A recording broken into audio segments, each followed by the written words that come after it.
Wow, manusia ini tuding Denny Siregar sebagai tokoh Syiah dan dibayar negara 74 miliar.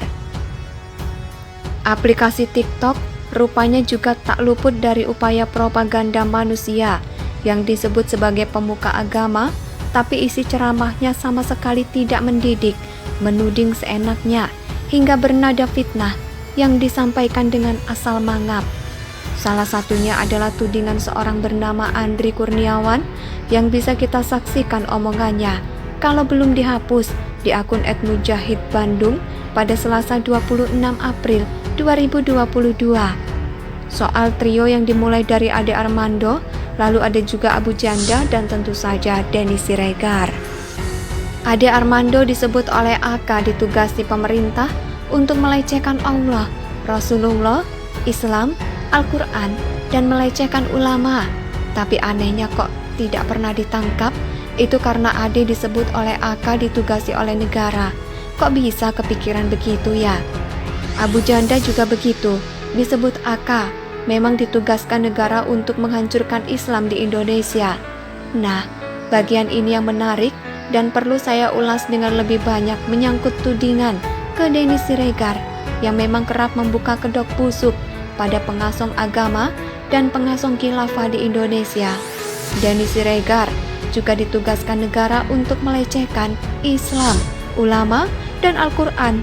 Dia juga tokoh Syiah yang digaji oleh pemerintah 74 miliar rupiah dari APBN, ujar AK, yang sebaiknya jangan disebut panggilan khasnya sebagai pemuka agama itu.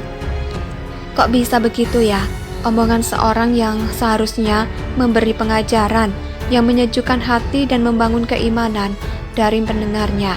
Omongan yang kalau diseriusi akan dengan mudah mengantarkan Andri Kurniawan ke kursi pesakitan sebagai terdakwa yang bisa berujung hukuman penjara karena omongannya diduga kuat tanpa bukti sahih alias nggak punya data yang bisa dipertanggungjawabkan. Sudah begitu disampaikan ke publik lewat tayangan video. Apa maksudnya sih? Biar terkenal, mau dianggap hebat, mau disebut pahlawan karena berani menuding pemerintah sebagai pelindung orang tertentu dengan membayar sampai puluhan miliar.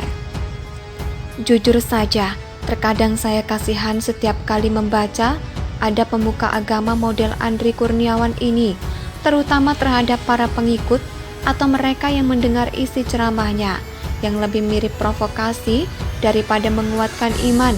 Kok kalian pada mau sih? Logika dipakai dong. Padahal kita manusia kan diberi otak dan logika untuk berpikir dan menilai segala sesuatu.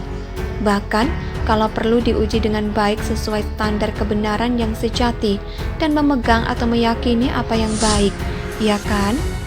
Itu yang diajarkan oleh kitab suci saya sih, yang rasanya pas juga kok kalau diterapkan sebagai ajaran umum, yakni agar kita menguji segala sesuatu lalu memegang apa yang baik. Artinya kalau nggak baik, ya kudu ditinggalkan sebelum dampak dan kerusakannya semakin fatal. Kalau perlu, ya ganti pengajar atau ganti pemuka agama, kan banyak tuh. Kembali ke tudingan gaji 74 miliar rupiah. Tudingan yang mengarah ke Denny Siregar ini bagi saya sangat ngawur, entah kesurupan dari mana. Maksudnya dapat data dari mana sampai Andri Kurniawan bisa menyebut angka 70 miliar lebih itu? Kenapa nggak sekalian 1 triliun sekalian? Nanggung amat sih nuduhnya. Jadi kita pun sebaiknya juga santai menghadapi ujaran-ujaran semacam ini, meski sesekali perlu juga dikonter dengan narasi yang berisi fakta maupun bantahan yang memang diperlukan. Sementara ini, tepikan dulu harapan bahwa penceramah model AK tadi bisa diseret ke pengadilan atau malah sampai dibui. Serahkan saja pada pengadilan ilahi yang pastinya akan berlaku sesuai hukum tabur tuai buat orang ini.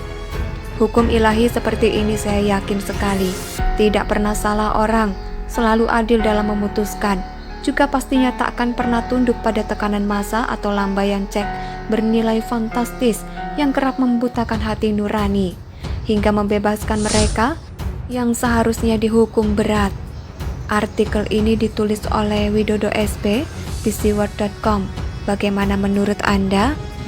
Silakan tulis pendapat Anda di kolom komentar.